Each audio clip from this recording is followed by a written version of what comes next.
Hello, everyone, and welcome to the China and the Mid-Med series. I'm Enrico Fardella. I'm a professor at Peking University and director of the Center for Mediterranean Area Studies and the ChinaMed project. Next to me are virtually sitting my co-host, the host of this program, Professor Sela, the head of the East Asian Studies Department of Tel Aviv University, Professor Friedman, the head of research of the Moshe Dayan Center at Tel Aviv University, and Andrea Ghiselli, researcher at Fudan University and head of research of ChinaMed project. Today, we would like to continue in our analysis of regional perception of China's role in the Mid-Med by discussing the relations between Chinese FDI and national security in the Middle East and the wider Mediterranean region. And we will do so by looking at two specific cases, the case of Israel and the case of Italy, thanks to the help of two renowned experts in this field. Dr. Shira Efron, visiting fellow at the Institute for National Security Studies, Shira leads the Israel program at RAND Corporation, and she recently published for RAND a very interesting report on the security implication for Israel and the United States of Chinese investment in Israeli technology and infrastructure. Welcome, Shira.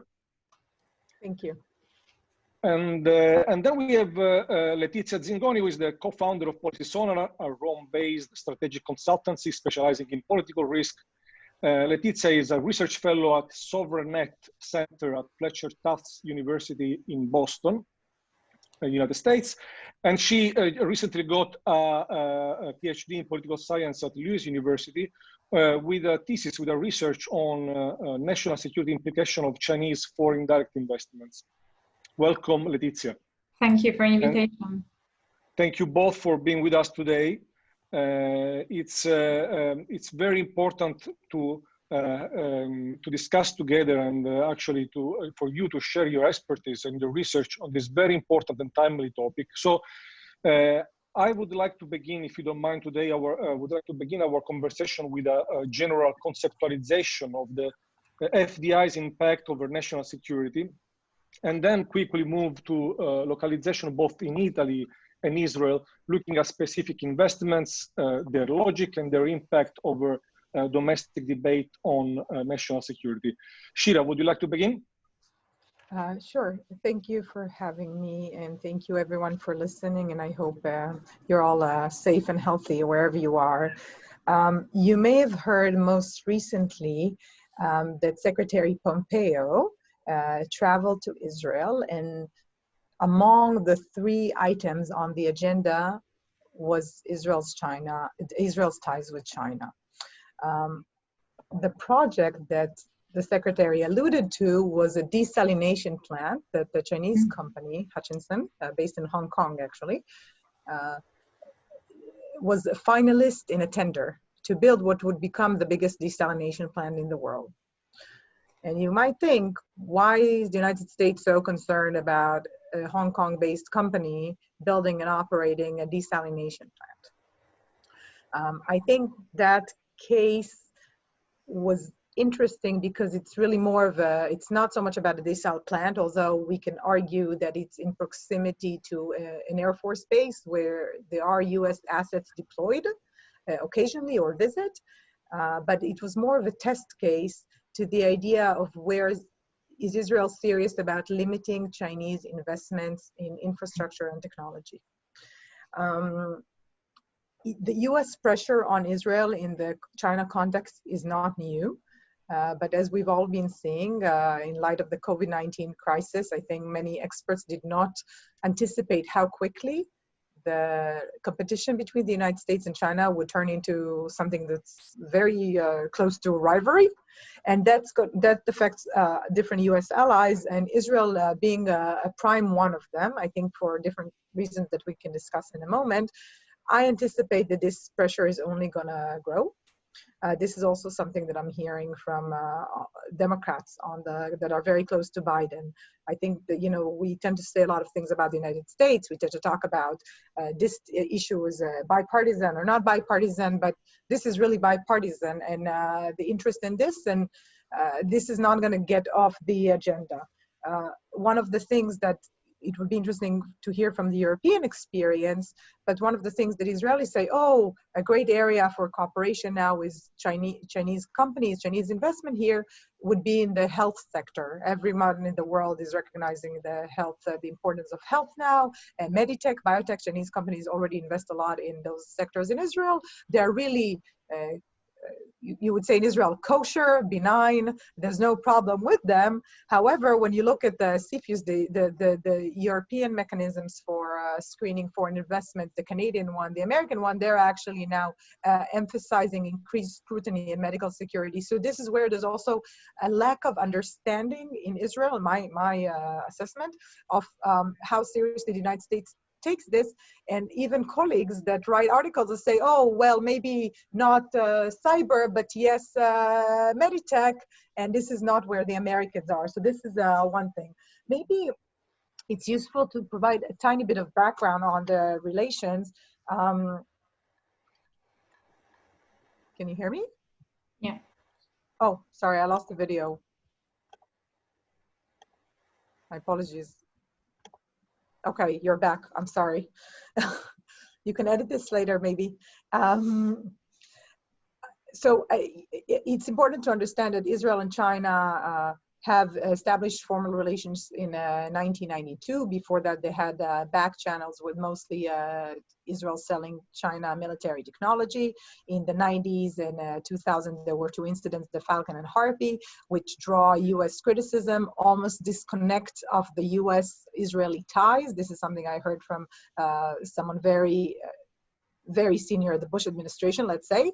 And following that, Israel changed all its export control laws and said that it would never sell China military technology or dual-use technology without US consent. However, two things have happened since then. The export restrictions do not apply to investments. So this is one thing. The second thing is, since the mid-2000s, what we call dual use really changed. There was no cyber, AI, automation, facial recognition. And as I said before with the meditech, from the United States perspective, it's not the dual use of today. We don't even know what we're talking about. We're talking about the dual use of the future, and everything falls in this category. So these are two major things. I can speak about, it would be more interesting for me to listen to address questions. So I won't go into background unless there are questions that are of interest, what China looks into, what China finds in Israel in particular. But what we can say is that in our studies, and it wasn't just me, I'm not a China expert, I'm a policy person. I look at how the policy making and decision making is done. But I was joined by colleagues who worked for the US government agencies on China, different agencies, as well as other scholars.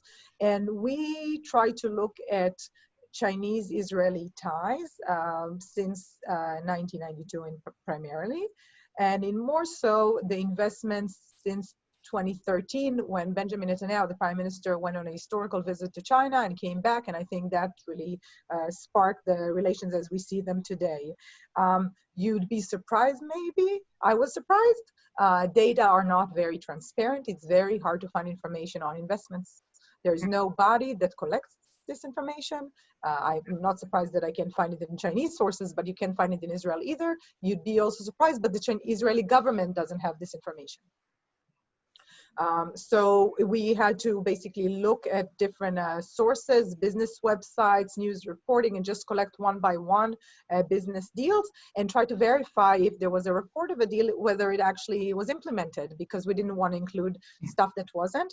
We are pretty confident about the 90-something deals that we've identified. I think it was 92, among which we found 42 Chinese companies that are involved in Israeli investments. So some companies are involved in multiple deals.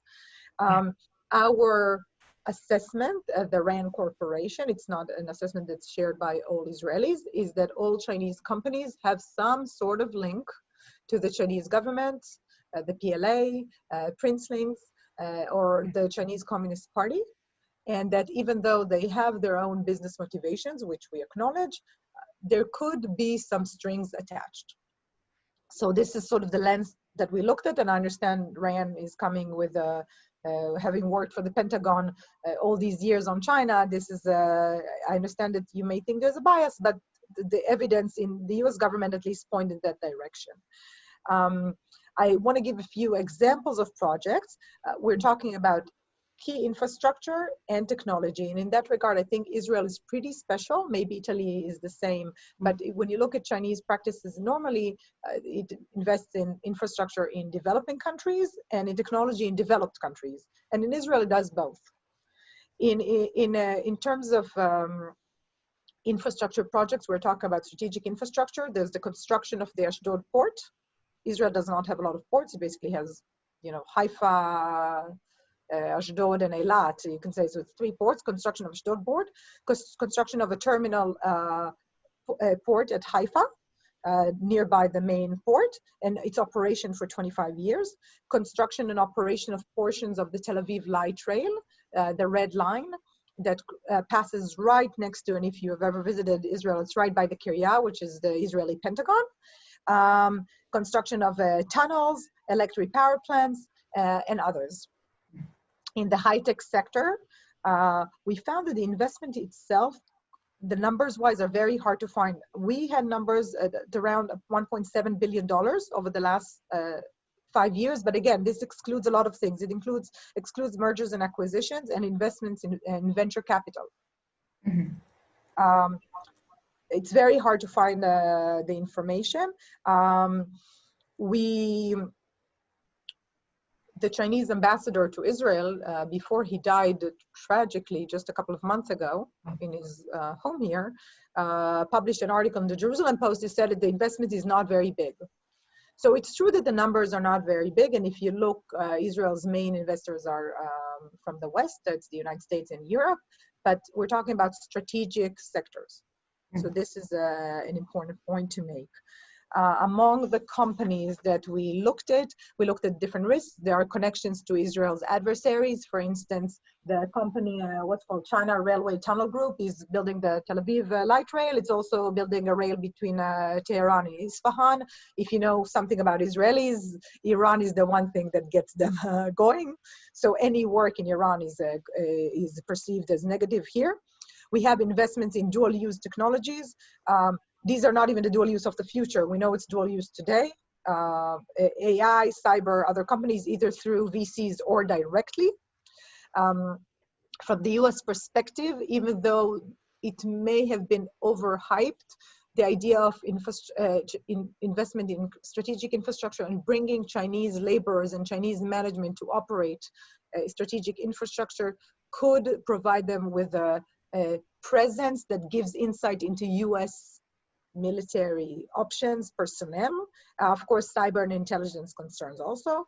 In terms of the companies that invest here, those would be familiar to everyone. We're talking about ZTE, there's Huawei, Baidu, which invests in 5 Israeli tech companies and VCs. The company that builds the Ashdod port is China Communications Construction Company Limited, CCCCC. It's the same one that, the suspected of the PLA satellite station in Argentina, which people may know about. And its parent company is involved in island reclamation in the South China Sea. I think that these are examples. I have many, many more. In October 2019, after multiple reports of different Trump administration officials that are threatening Israel, that they would limit security cooperation, intelligence cooperation, after the Haifa port found itself in a bill in the National Defense Authorization Act, which is the Appropriations Act in Congress, and it was raised by one of Israel's strong Republican friends, Senator Tom Cotton. Israel realized that it had to do something, and in response to pressure, they set up an investment screening mechanism. It announced it in October 2019. It started working in January 2020. There's very little information about this mechanism. We know Israel likes to call it the Israeli CFIUS. It's very far from CFIUS. There are three representatives there and 3 observers. Those people have different jobs. That's not their main job. Was not established through legislation. It was established through a caretaker government. It's a decision. I don't think they're going to cancel it, but it's not as committing. It's advisory. The advice itself is non-binding, meaning that the regulators approach the committee.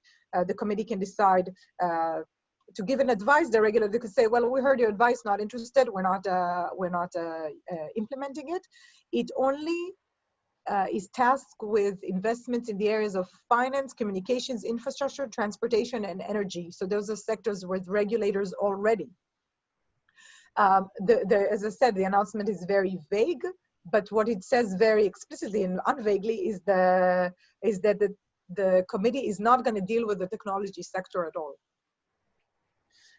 So in a sense, I think if we're going back to where I started with, and this is where I'll end, if we go back to the SOREC, the power plant, not the power plant, sorry, the desalination plant, the focus was so much on that and maybe on Haifa Port because this is what the committee does now. Mm-hmm. But the pressure, what I'm hearing and what it's my assessment is going to come is the technology, because the technology is the real issue here.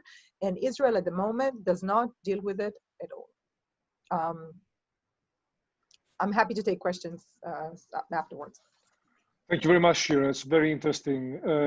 I would let Letizia discuss about the Italian case, see whether there is any parallelism, and then we can move on with the Q&A. Yes, thank you for inviting me to this conference and for giving me the opportunity to talk about my research. My study aimed to verify whether and to what extent Chinese outer direct investments behavior is a national security issue for a democratic country, or if this threat is a futile alarmism. So today I'm going to present you my results of the empirical analysis aimed at exploring the political implications of Chinese investments from the host country perspective and for the Italian case.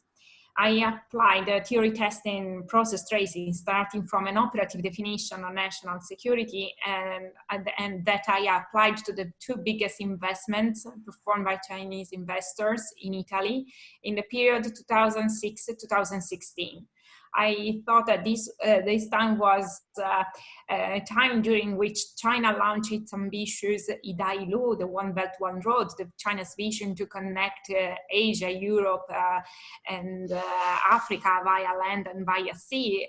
But it was also the time during which the 2008 economic crisis spurred many European countries to look for Chinese capitals. So my research provided a tool of analysis which moves away from a sectorial-based approach and adapt a threat approach. In fact, I looked for an operational definition of national security for FDIs broad enough to do justice to the richness of the concept we are dealing with. In fact, today, technology transfer, machine learning, artificial intelligence, quantum computing, gene editing are extremely intertwined, and the research in one field tend to cross-pollinate other fields. So it is difficult to understand real objective threats. So Moran's theory for me proved to be useful to disentangle real objective threats versus politicized ones through a balanced inquiry. It also helped to diffuse the protectionist narrative that leads to restrict market access to foreign investors. So more in details, the Moran's definition of national security for incoming FDIs is threat one, the domestic firm to be acquired, control access to sensitive, semi-unique technology, critical good or service that does not have substitute in the international market and then can be deployed against the host country. Threat two, the domestic firm to be acquired under the extraction of a foreign acquirer could place condition, deny upon provision of output that could be deployed against the host country. Or if threat 3, the domestic firm to be acquired could be used for penetration or surveillance, damaging the host country without the ability of the user to switch to other secure alternatives, then there is a national security threat. And whenever they take place, national security authorities might rightly be concerned of.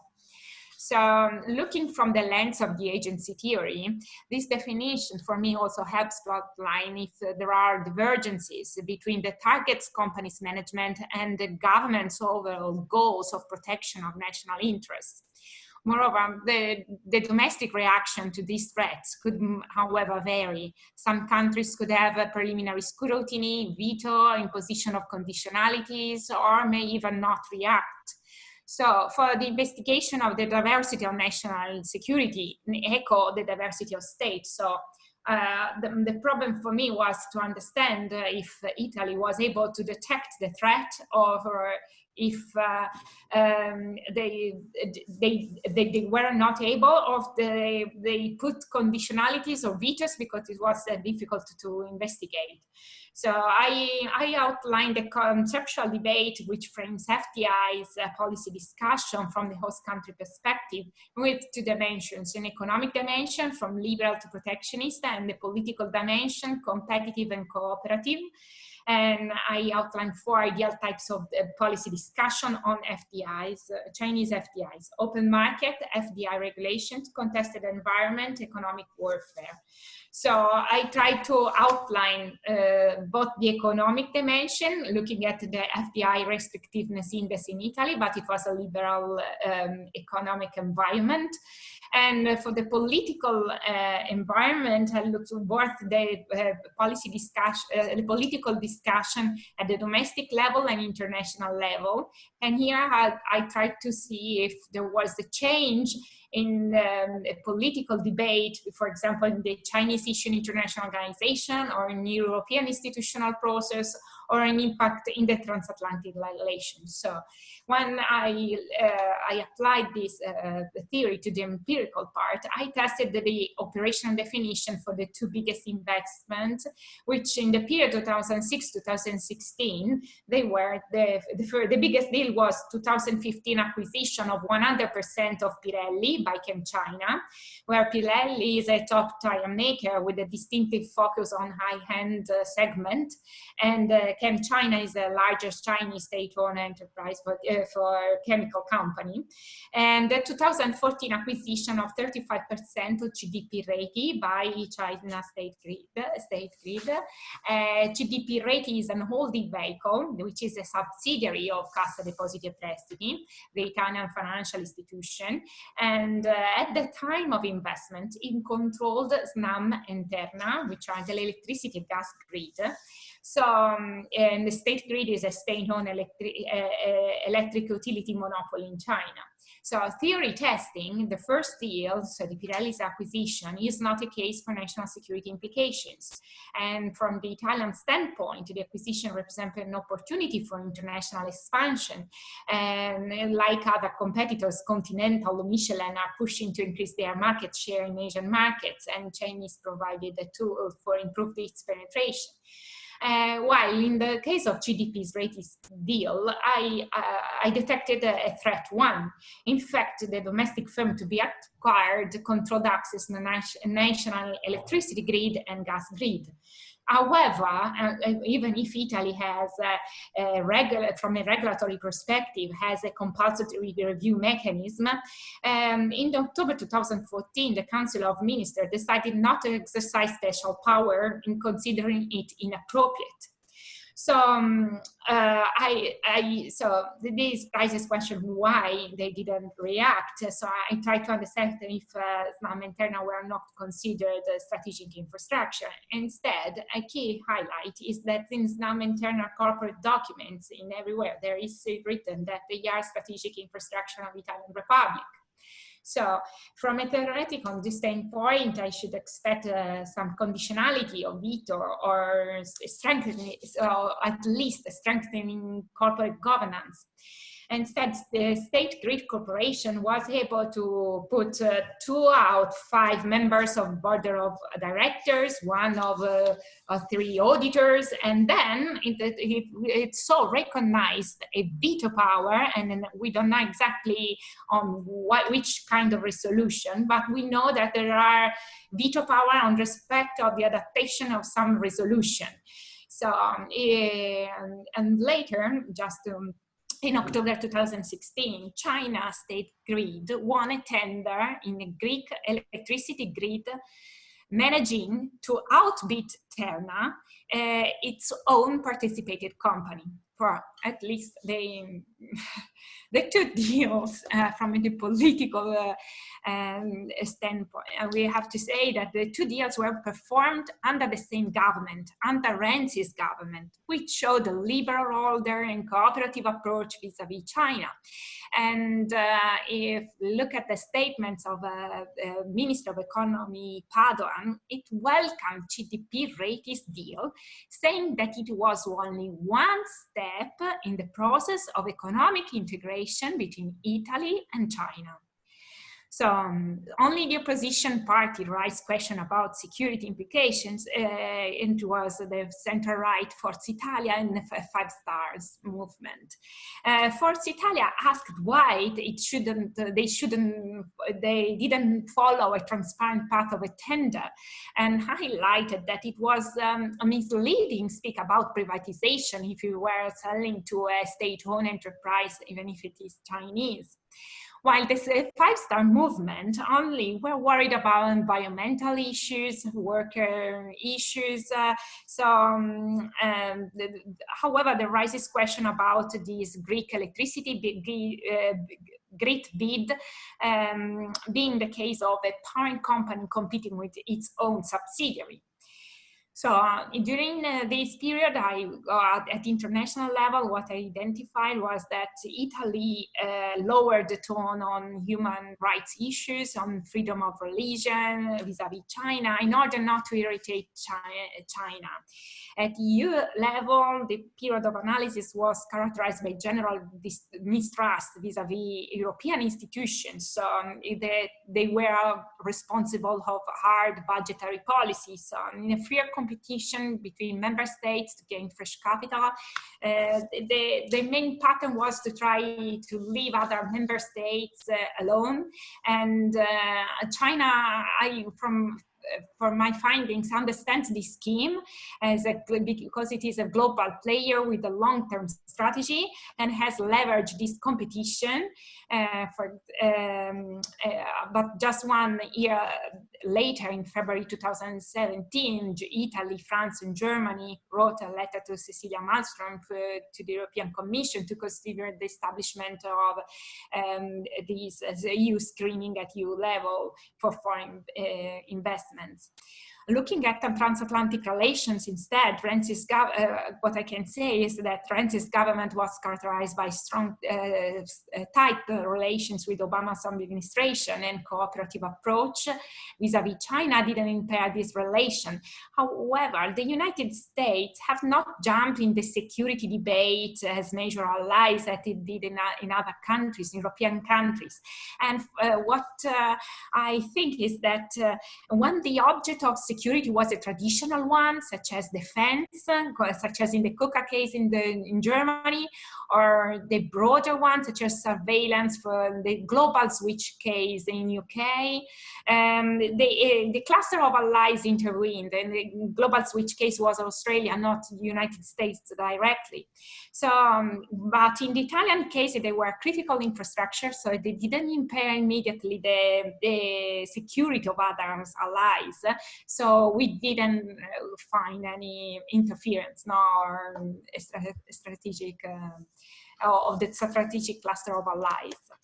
So I think that from my research, two hints also emerge for further research. The first one is an assessment of the implications of the European screening process that since April 2019 entered into force, so it will be applied in October this year. And if it will be interesting to see if it is useful to enhance cooperation, information sharing between member states or not. And the second one is a further investigation on the nature of Chinese investors, because it raises question about how principal agent theory applies to Chinese investors. For my analysis, their bounded entrepreneurship lies on party state, and I found that it was mostly based on fear of sanction rather than incentives. And on the other hand, it leaves uncovered the role of PLA and the Chinese defense universities. So it will be interesting to see if we can have a clear understanding of the counterparts, because if there is an objective and subjective convergence, such as in dual use of semiconductors or other technology transfer that have not immediate consequences in defense, the acquisition has not only national security implications for the single domestic market, but could entail security implications for the others. So it has been an honor to present me in perspective before you. I'm ready for questions. Thank you very much, Letizia. Very, very, very interesting and quite detailed. That's what we appreciate. So, according to what I heard so far from Shira and Letizia, it seems to me, I mean, of course, I don't have the same expertise that you have, and I didn't do the same kind of research that you did. But it seems to me that there are two main elements that actually are critical elements, and they are somehow intertwined when it comes to China.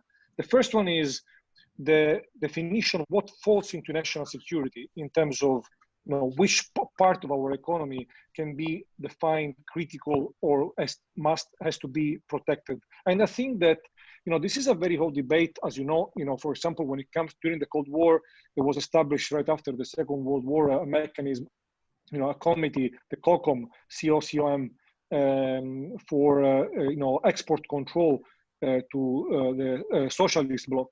And China was, after the Korean War, was actually involved in this mechanism, and the mechanism applied to China was the stricter, ever, and actually was dismantled by the, pressure coming from UK and France in 1950s vis-a-vis the Meg administration. Countries that at the time recognized in China already an opportunity, in terms of exports. So this is a very old, I will say, but this kind of idea gets more complicated when we talk about, you say, innovative, technology, Industry 4.0, where the concept of dual use is very much diluted. Mm. And so the risk here is that if we dig in it, what the experts that I'm reading are saying is that this might lead to a sort of like block, where different blocks where the idea of technology transfer is somehow feasible. And then we fall into the second item, the second element, that is the case of China. Shira, in your report, and also you mentioned that you highlights that the close relationship between Chinese companies and state suggests that commercial activities are not motivated solely by economic consideration, but also by China's strategic motivation. So the specific case of China, the fact that Chinese economic environment and actors are connected with the state, I think it's like belongs to the physiology of China, of the People's Republic of China. So it's something that you cannot decouple, I would say, because it's something that somehow connotates the way how China is. So the first element, national security dimension, and China creates a sort of friction that is creating this huge debate that, as we said in previous webinars, this is for everyone. And China somehow, the nature of China evokes this call. So now I have a question for you, and we can begin from there. Shira, you somehow described the screening mechanism in Israel. Letizia, maybe in Italy we also have something similar at the European level, but in Italy, with the golden power, and maybe you want to mention also these measures. Yes.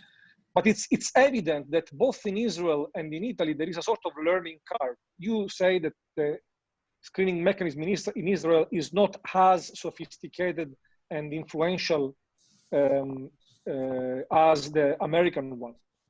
So paradoxically, this could reflect simply a different, say, understanding of the nature of China in the logic that we described before. Whereas in the US today, we see that there is a sort of, the narrative that is coming from the US vis-a-vis China, and our countries, namely my country, Italy and Israel, are becoming, more and more aware, and so the screening mechanisms are somehow becoming more sophisticated on this regard. Can you describe this kind of, whether this somehow makes sense? It's a problem of different understanding of the nature of China threat, or else? Thank you, and Letizia, I found your representation remarkable. Offline, I'll go back to you with some questions. Enrico, I think you've summed up the issues pretty well. I think you have to understand something that I'm saying as someone who's living in Israel now and knows the Israeli mindset. It's a relatively new country in a tough neighborhood, and in Israel's defense, I mean, it's like so tactical, the security perception. Even in the intelligence agencies, the idea is like, we're looking for another 2 missiles in a Hezbollah truck. And what do we do with Iran? What do we do with the Palestinians? And in Syria, and Lebanon, and Hamas? First of all, who even thinks about China? But it's not just China. I can give you an example. And this might tell you why you're talking about technology and the technology of the future and what types of sectors of the economy are even considered part of national security. In the Israeli Knesset, the Israeli parliament, there has never been a discussion on the relationship between climate change and national security.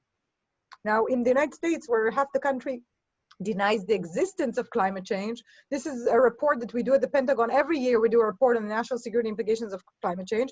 There are think tanks that only deal with national security and climate change. And here, there's never even been one discussion. Now we're trying to promote this. I am pretty convinced that the COVID-19 crisis makes everyone understand, including in Israel, that you can't look at the security in the traditional sense of security. But what you are asking about, it's very forward-looking, it's very sophisticated, it's a much more holistic understanding and perception and grasp of national security as related to human security, as to economic security and medical security. And I think it's coming, but it's a learning curve, and Israel is in front on many things, including on innovation. It's not ahead on this one. It's also really complicated, right? Because if you look at the US list that they have in FIRMA, which is the Reform Act to CFIUS, their screening mechanism, which is the most draconian in the world, they have what the list is 14 categories of emerging and foundational technologies. And in those 14 categories, there's basically everything. Everything.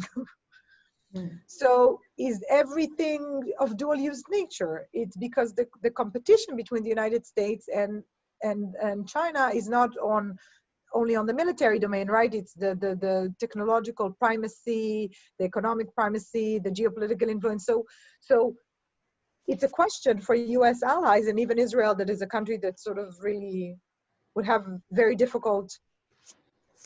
it would be very difficult for Israel to exist the way it does without the US support. But even as a country that relies on the US for security and diplomacy and other assistance, should Israel limit every engagement with China to reflect all of the US's concerns? It's not very realistic. Then you can't do anything. And the line between civil and military is becoming very blurry, especially if you look at Israeli companies or Italian companies or American companies. They say, no, we sold them something purely commercial, but we know that in Made in China 2025, there is a roadmap and priority to transforming things from the commercial to the military domain. So even what gets out of your door, but you don't know what it turns into in China. So it's very, very murky. And what I'm advocating now in my conversations, both with Americans and Israelis, having very clear set of communications, understanding what is really in this red zone. If you'd use the stoplight chart, the stoplight, the traffic light methodology, you'd say, okay, you have this, you put everything, basically everything in the list, you, the Americans. What's really a no-go? What do you really care about that we do? And what is really dangerous for us? And I think this is, we keep, the conversation in Israel is very narrow. It's more what about makes the Americans upset and less about what's really dangerous for Israel. But it's important to understand what's really problematic. And then what's really not problematic and has nothing to do with Israel or Italy or Germany or other US allies. And it's just a US concern, and try to minimize this yellow area, which is hard, but I think it's developing. We spoke about the China, it goes to my first comment that I think is also reflective, and Ori, who is one of the very few China experts in Israel, can tell me, but what I've counted, there are not many modern China experts in Israel. There are very few. And those very few are not consulted by the decision making, by the government, very often. So even the people that sit in this committee or that are supposed to advise and to strengthen, they're not China experts. They have no idea what they're talking about. You have a few people in the Ministry of Foreign Affairs. The Ministry of Foreign Affairs is not a very important body in Israel at the moment. So this is also a problem, right? You want to have these conversations. You have to have an idea of, is our threat assessment, does our threat assessment reflect our situation, which is objectively different than that of the United States and Australia and other Asia-Pacific countries? Or is it just reflects the fact that we just don't know what we're talking about because we're so busy looking at Iran and Syria and the Palestinians? And this is an open-ended question. I can tell you where I'm leaning to. I think there's lack of understanding, but this is something. And this is, again, a learning process. The United States did not always have great expertise on China. It was, and they would argue that even today, they caught on to China too late. And that they've, sort of like fell asleep driving, right? But if you look, there's a memo from 1979 where Brzezinski said we need a top flight experts in China to have them in our intelligence branches. They developed training models. Israel can learn from them, but they haven't yet. And we've seen, Letizia spoke really interestingly about the political leverages. We've seen the political leverage also used in Israel already. So it's not just these cyber threats. I can just be very brief, but we know that there was a federal court case in New York against the Bank of China for laundering money for Hamas and Palestinian Islamic Jihad. It was the biggest court case, and the Chinese government, according to very established reports, conditioned Netanyahu's visit, was supposed to be a historical visit, that Israel would not send an expert witness that would testify on how this money was transferred. And Israel did not send an expert witness. Netanyahu went to Beijing. The Jewish community in the United States was furious. It was the biggest court case in New York ever against terrorism. Israel is a country that is, terrorism is a big thing. Israel started the legal proceedings and encouraged the family to proceed. They were furious, and this is an example of, those strings attached that we spoke about. That's very interesting. By the way, I'm glad you mentioned Brzezinski, and I remember that report. And nonetheless, Brzezinski had the chance to work with Michael Oxenberg, that was actually one of the, greatest experts on China in the 20th century, and actually had a deep influence on Sino-American relations from the end of 1970s until today. Actually, is the father of engagement to a certain extent. So, Letizia, I have a question for you, which, the question is still the same, but it's interesting because Israel seems busy with the regional issues. What is Italy busy at? So, yes, in the Italian case, relation vis-a-vis China has intensified. Like last year, we signed the MOU, so the Italian cooperation has even increased. Our national security regulation has a long history. and because it started during the privatization of public companies and public utilities that were a state monopoly. After that, our regulatory perspective passed from introduced a compulsory review mechanism after the abolition of the golden share.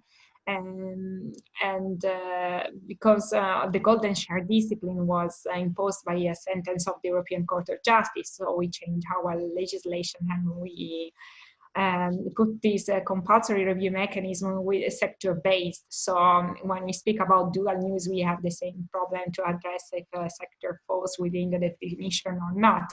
But from the results of the screening, what is the veto is almost exercised against the United States and some EU countries, like some, and the political debate, yes, is strongly addressed French investments, for example. So when we look at the list of sectors, we can have, after, for example, under the COVID emergency, we have seen, in addition, in healthcare, but also banking institutions, because we are afraid of mergers and acquisition at EU level. So I think we do not have a clear understanding of the counterparts, and we are missing our stars and our allies.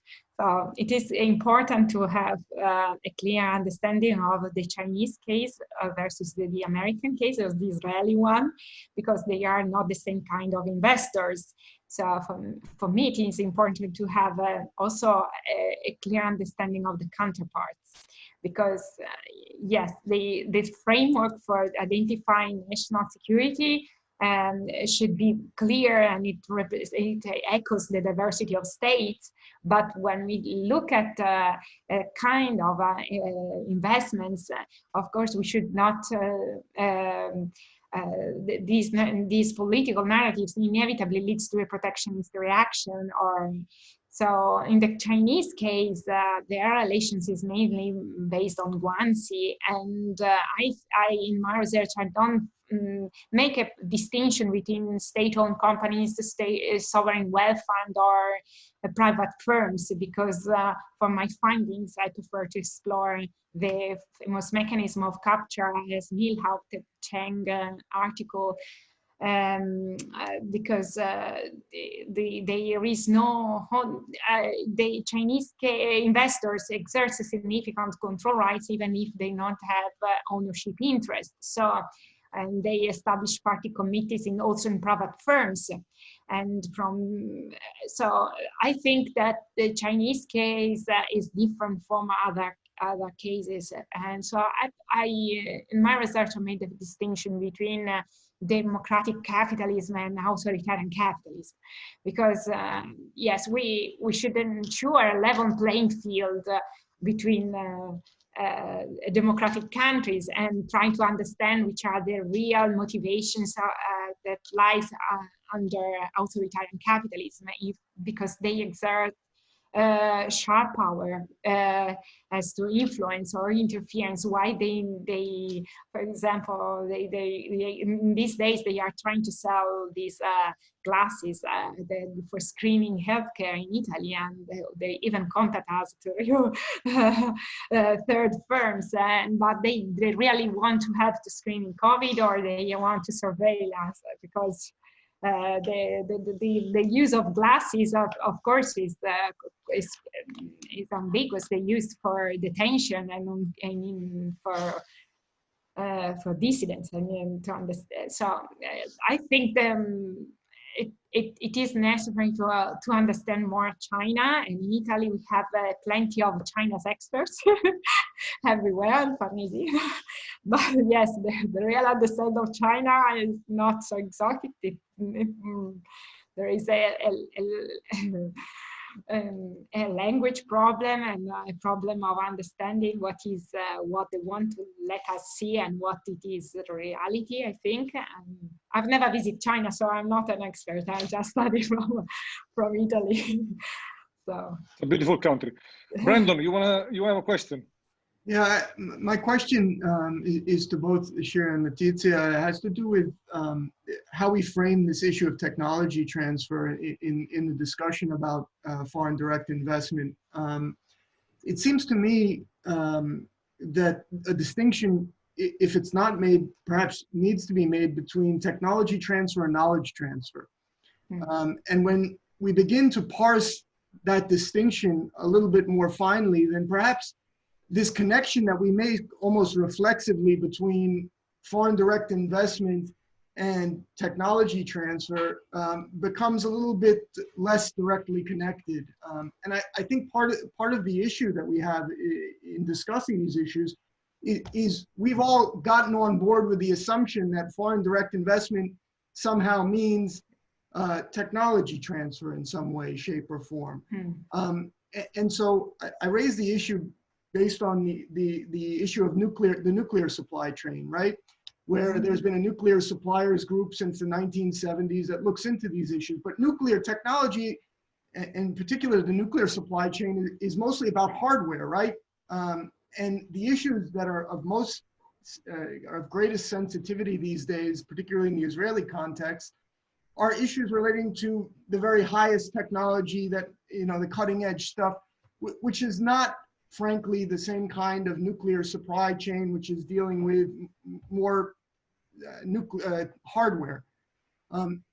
So I raised the question, my question to you is, since I'm not a policy expert, and frankly, I don't really follow the policy debate, is whether everyone's on board with this connection between technology transfer and knowledge transfer, and whether we're framing the debate correctly about these issues.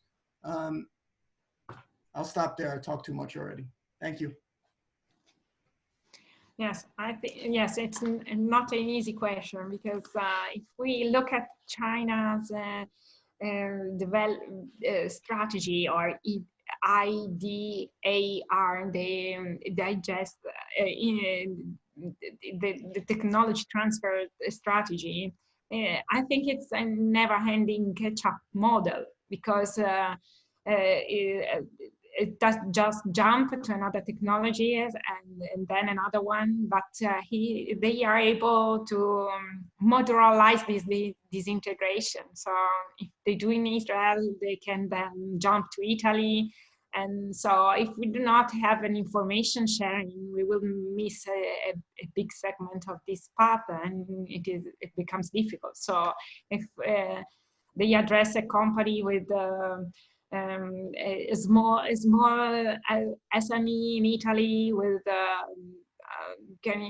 a specific technology, they could not even detect the threat. But perhaps it is important, because if they cannot do in Israel, they come here. So I think it's inevitably necessary to establish a platform for sharing information, to understand the counterpart, to cooperate, and to understand which are the missing pieces of this. So it's yes, they just leverage the difference between different regulations in the countries. So it's not only to identify the sector for me, but also to understand if they are addressing us because they cannot do in another place. So it is necessary for a bigger picture for creating them. Yeah, I think Letizia is right. I think, Italy and probably Israel also is lower entry barriers than other places. But, on the technology transfer, knowledge transfer, I think it probably depends on the industry. We noted in some industries it's defined as core, like technology transfer in exchange for market access in China. We know that it's it's forced, or deciding on joint ventures where the Chinese partner has to be the main partner, the controlling partner, or transfer the source code if we're talking about software. So I think it really depends on the industry. if we're to framing the discussion in technology transfer or knowledge transfer, where it could be different from the nuclear domain, although I'm sure there's similarities. We haven't spoken about this at all, and this is just starting to be maybe an issue that we're looking in, and Ori might tell us more about it. But I think there's also something that in the US, in Australia, and other countries, the use of research partnerships, academic partnerships, and Chinese students abroad that are forced because of laws in China to share, reveal what they know. And this is also, at least according to the US government, is also a means of technology and knowledge transfer. Shira, that last point, I suppose, is exactly what I was alluding to, in the sense that, the policy discussion, to me, puts all of the responsibility in the lap of the government. And it seems to me, if this is going to be dealt with effectively, that there needs to be an important exchange between the government, the private sector, in the case of the last point you made, the educational institutions in whatever country we're discussing, meaning this isn't simply an institution for the state. There are other parties involved. And I guess my question to you both, looking at this, is, has there been any outreach in terms of trying to educate the particular sectors that might be relevant, to create sort of the bridges to the private sector, to the educational sectors, so that they can jointly develop the capacity to deal with this challenge, because it's clearly not a simple challenge? I mean, I can tell you where I sit now at the Institute for National Security Studies. There's an attempt to influence, provide recommendations for decision makers, and Ori, as a China expert, can explain a little bit what they're doing, but it's not very easy. If you look at the academia, for instance, right, when you want to know, and I can tell you based on my experience, you want to talk to the academia and say, well, how many foreign students do you have, and how many Chinese students are they, and are they studying, I don't know, art history, or are they doing PhD in cyber, which would be different. No one is willing to give you this information. Yeah. So it's starting with the data to understand. Shira, right? in Israel, I think that no one really knows. That's one of the fundamental issues here. I think that what's been raised all over the discussion is the issue of knowledge or lack of knowledge. And I think in that regard, and following Brendan's question too, what we see, and I'm remarking here, not asking, I will ask in a second, what we see is a lack of public discussion, at least in Israel. I think there used to be a little bit more than that in Italy, but perhaps it was more politically informed in terms of internal politics. But you'll be the judge of that in a second. But what we see in Israel is the lack of any real public discourse, discussions. You're talking about parliament and what was it, climate change and national security. I don't remember when there was any substantial discussion in the Israeli parliament on China, on the relations with China, and which ways that they should go. I'm not talking about specific committees, but as something that is public, that people can share their knowledge and invite experts. Okay, let's say expert knowledge might be dangerous. It can contain actual knowledge, but general discussions are completely lacking from our, I think, public view in that regard. I would say, though, that Brendan's question is about educating the actual players, right? The actual companies, the actual stakeholders, economic stakeholders.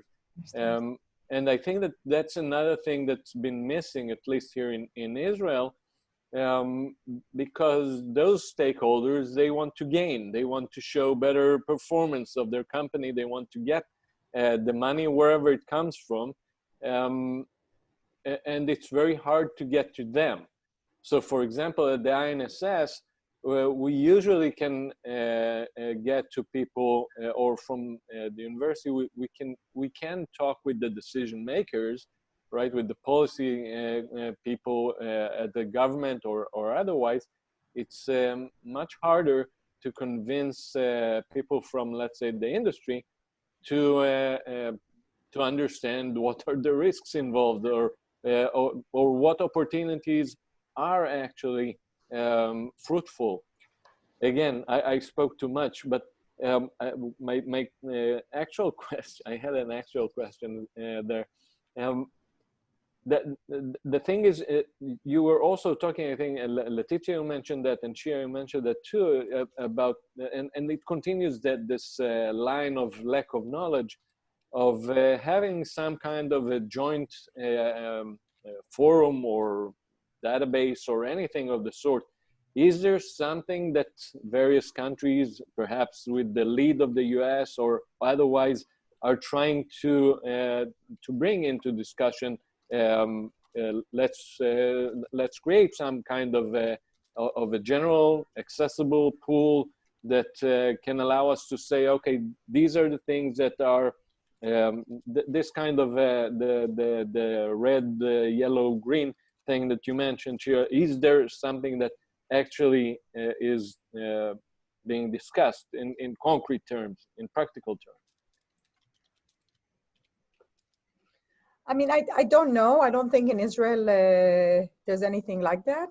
I think it's also by design. I think Israel likes ambiguity. So yeah. I think it's easier to maneuver. I think in a sense, it's better if we don't, know. I'm very much against it also because I think I worked in America for so many years. It's not the Americans, it's not how they work. Mm-hmm. So maybe it's how the Chinese work, and that's one thing. But with Americans, you don't work this way. But also, you're exactly right. I mean, you think about the only thing that sparks interest and in a conversation about this topic is when you have someone like Pompeo coming to Israel, or David Schenker, or some U.S. official, or John Bolton at the time, that comes to Israel and, nods their finger and say, you should better stop doing this because then we will be upset with you. Then that's the level of conversation. Then you get the media excited for a little bit. That's what they talk about. But what I'm lacking is the assessment of what it does to Israel's own, and it's not just, I don't want to be like, it's not about like China, right? But if there's technology transfer involved, Brandon, or if everything, Israel doesn't have anything, it only has people. So if you take the knowledge away, and China, unlike Israel, is a country that makes long-term plans and implements them. And if their plan is to become an innovation company and they see Israel as a model, what does Israel want to give China to help it become its competitor? I mean, this is from an Israeli point of view, I'm saying. So I think the level of conversation is just, we're just really, really, really not there. And it's quite unfortunate. I will tell you also, I agree with Brandon 100%. I agree with Ori and I agree with Brandon. On the one hand, I mean, private companies, they want to make Israeli companies, right, VCs and stuff, they want investments. It's okay. That's what they should be motivated by. They should not know the whole national security considerations. But someone needs to tell them. You see that in those companies that deal with cyber and mostly receive money from Europe and the United States, they know that if they receive Chinese investments, it would crowd out the other investors. So that's sort of an incentive not to take Chinese money. But others, it's like you get money from whoever you care. Also from the academia.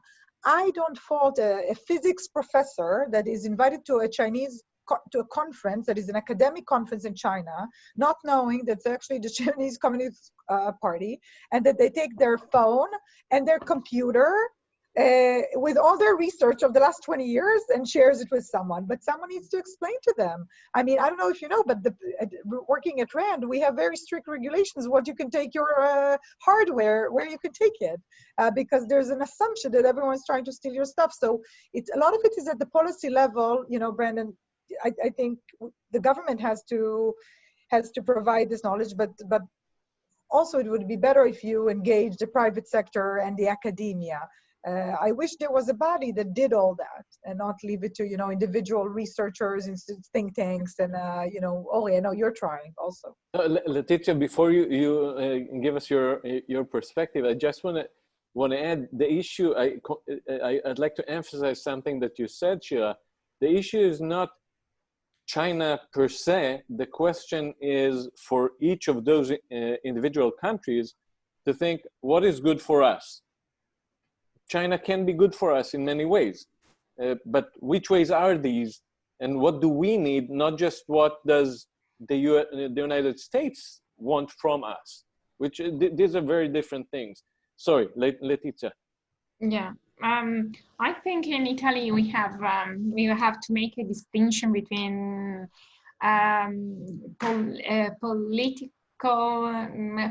politicians vis-a-vis China and people vis-a-vis China, because there is a different perspective.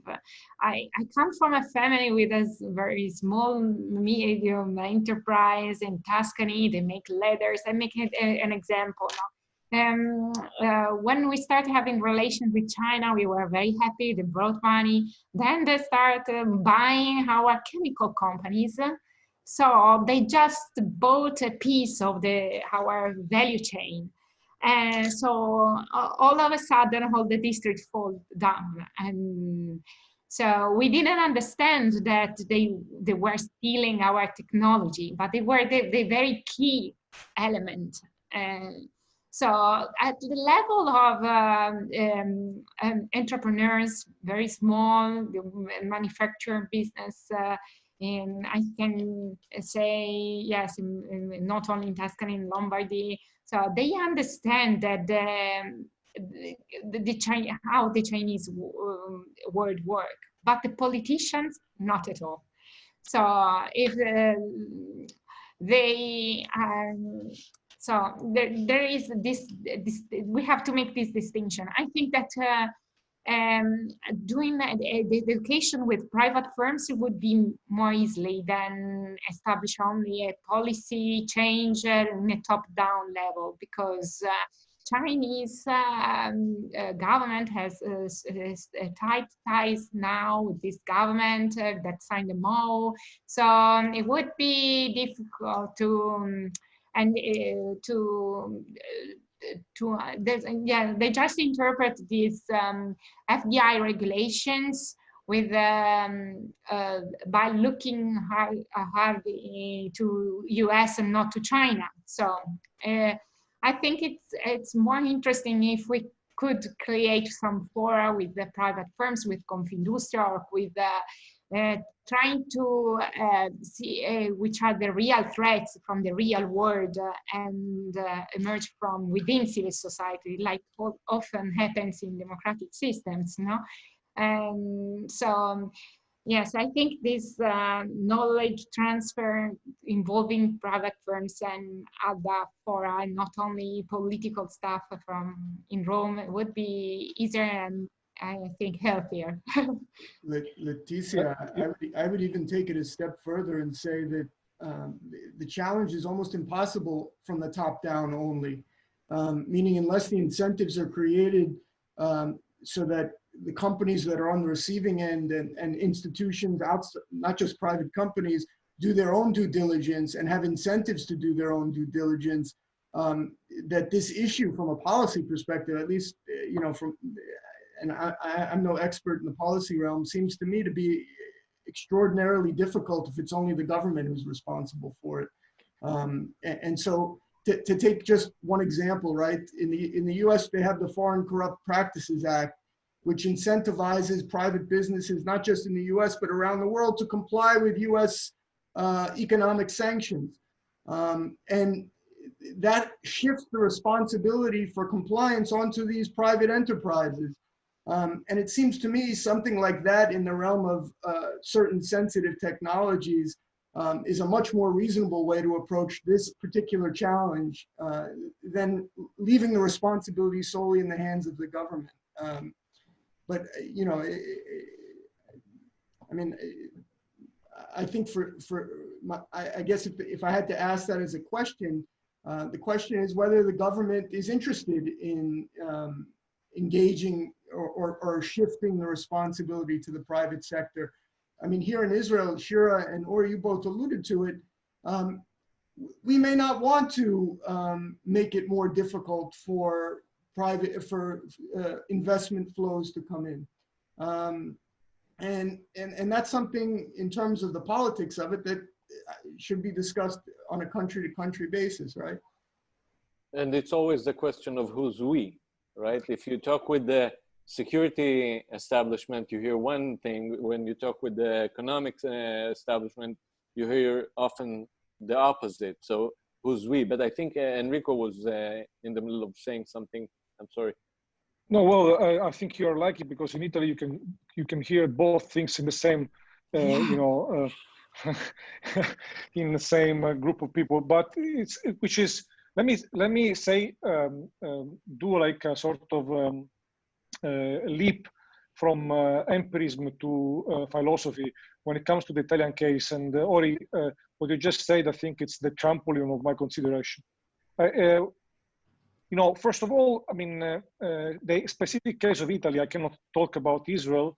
The specific case of Israel is related to lack of governance, political stability, and the fact that in the end, China became a very practical item for domestic politics to be used by different political, you know, components, you know, somehow for domestic consumption. So to a certain extent, you know, is not something that should be overemphasized in terms of like foreign policy strategy or, you know, revisionism of Italian foreign policy direction. It has nothing to do with strategies. I think it's very much tactical and should be interpreted and looked at through the prism of domestic politics. But the result of this kind of short-sightedness, which is typical, in my opinion, of the last few decades in the Italian political, say, evolution or stalemate, according to perspective, is the fact that the victim is I would say, the health of Italian liberal system, and which means the defense of the individual, you know, the main component, most important component of a liberal system. So if you look at why I'm telling you this, because I think that China is a wake-up call, but actually we shouldn't forget that we have been through before, you know, China became the news of the day. We've been through, for example, a very interesting debate on data protection. Remember Cambridge Analytica? You know, so this kind of perverse connection between the corporate system, you know, intelligence agencies, you know, so this kind of perversion, if we forget for 1 second, you know, the nature of China as a specific actor, you know, state actor, I think this is something that goes beyond China and has to do with the fact that, you know, liberal states should somehow defend what citizens can do instead of like getting trapped and focus the debate on what citizens cannot do or shouldn't do. So on freedom more than protection. And the problem is that there is the fact that, you know, all this debate, the risk is that the main victim will be, I mean, this kind of hyper-emphasis and the idea that these kind of technologies are very difficult to regulate might pervert, you know, the logic of like, you know, economic cooperation, and as a final result, also the way how our liberal system works. Now, we should understand whether this is what we want to defend, and Ori was right. It's not just because of China, but in general, we should think of what is, you know, good for us, Italy and Israel, but not just as a state, but as communities, you know, group of individuals that they have to protect our right. It's obvious that Chinese competition is, from an Italian perspective, European perspective, is unfair because, of course, there is a very structural state support in the way how China operates abroad.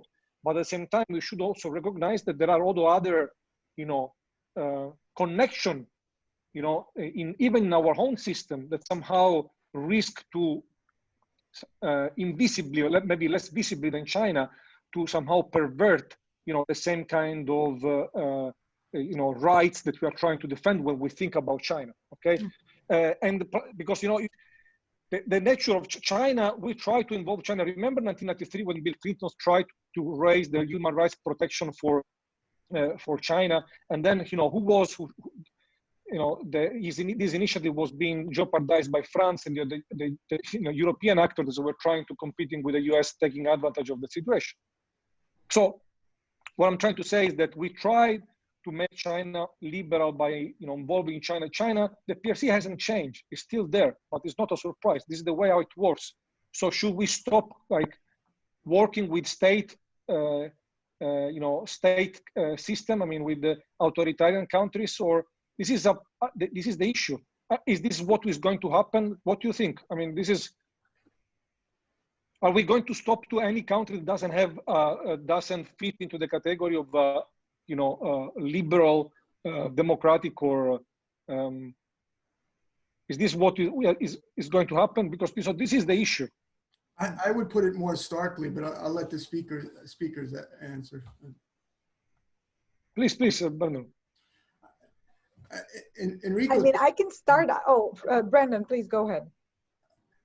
I was just saying, Enrico, the answer to me is straightforward. The answer is yes, if what China or any other actor is trying to do is loot your company of all of its knowledge, valuable knowledge and technology without giving a fair value in return. I think the debate is not, to my perspective, the debate is not whether to engage or not engage with China because of the character or nature of the regime. The question is how to do it, and how to do it in a way that serves Israel's interests and Italy's interests. And I think that's the real question, regardless of what China is or isn't, because that's something that China experts amongst themselves debate, right? Sorry, Shira, I interrupted you. No, I think you're right, and this is where we should take the debate on how to engage with China. I find that debate on, including in the United States, it's not because China is communist, because what's left of the communism, as I know it, as someone who has family in kibbutz and came from Russia, it's not the communism that we know. It's not about the ideology. It's not even about undemocratic characteristics. The United States has a relationship with Saudi Arabia and other countries. And this is something that I must admit, this democracy issue is not something that Israel and human rights, it's not something that Israelis are attuned to. By the way, which could be a problem because some of the companies that invest in Israel are actively involved in the Chinese censorship efforts. But if Israeli tech companies like NSO help persecute homosexuals, LGBTs in different countries, and Israel is okay. So I mean, I think it's a very theoretical discussion. I don't think that's where Israel. This is the prime objective of Israel, the type of the character of the Chinese government, its human rights records. This is, by the way, is another thing that could turn into a bigger problem, I think, with the Democratic administration in Washington that is going to care about these issues in ways that the Trump administration doesn't care. So it will add another thing to the Israeli-US divergence on this issue. But that's why we should probably focus on the how, because I don't see marginalization of China because of its characteristics. Yeah. I don't know if in Italy it's different. No. And for me, not all money are equal. Yeah, so, and for Italy, I think we are seeing a struggle because also our church is divided. So also our values our Pope wants to go to China, engage with China, not criticize China's regime or China human rights in Hong Kong. So there is a big part that is missing. So Italians are finding a struggle between their values and this new money coming from China. So yes, my perspective is that not all money are equal. So. 42 fingers. Yeah, a quick question. So right now, as we all know, we are in this strategic competition, or whichever way we'd like to call it, between the US and China. So for countries like Italy or Israel, is this a good time for having a sort of a leverage when it discusses with each of the competitors, of the big competitors? or is this the opposite case where you're being caught between the two? How do you see it from the perspective of these kinds of deals with regards to investments and the like? So in the Italian case, I think when we do not know what to do between China and USA, we appeal to EU, because we say we have a third way at the EU level. So we always try to find a third way. But yes, we will. I don't think that Germany will don't have a say in this the bilateral hard relationship. So I think when Germany will decide, or France will decide where to stay, Italy has to follow. So, yeah. Shira? I mean, I think Israel is, I don't want to be too critical, but I think it's, you see an example of the lack of policy, right? Because on the one hand, it's sort of like has to follow what the US says, but it's not pre-planned. So if we go back to that power plan that I mentioned, you know, there's US pressure, and then the Hutchinson really did not win the tender. Now, it did not win the tender based on cost. It's that stage of the tender is the envelope opening stage, it's called. You just put the bid. But many people try to frame it in Israel's, no, this is what we gave the Americans in return, which I see it as a negative policy. First of all, it's a bad policy showing Washington, well, you know, you put pressure on us, then we capitulate. That's the only way that's the only thing that works, if you put enough pressure. And second, it's really offensive to the Chinese. Now, some of the China experts will say, well, China can tolerate a lot, they're not that sensitive, but this cannot be smart policy making with a country that you want to advance certain ties. So I think Israel would have to find its own. You spoke about third way. Yeah, it will also have to find a wise way. And I think looking to Europe, maybe not to Italy, but maybe to Europe, you know, maybe to Germany or other countries that are that could serve Israel better than